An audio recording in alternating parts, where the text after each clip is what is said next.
I find it incredible that the Deputy can stand up and speak in the manner that she's just speaking, because this is exactly the scheme that you designed in the North, that Sinn Féin was a party to, and that Sinn Féin implemented. A scheme based on age. A scheme based on age.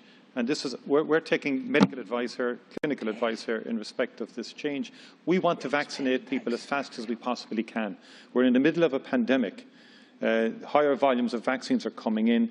We want to make sure that the most vulnerable are vaccinated first, of all workers, of all key workers.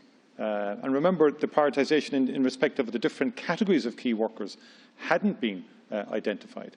And it ranges right across the board, from childcare workers to people working in bus drivers, taxi drivers, you name it. People so don't pretend, Deputy, that it's all very simple and easy. What's more important is to take the clinical advice, which is telling us under reviews that have been undertaken, that the most determinant factor in terms of whether you get sick or get severely ill or can die is age.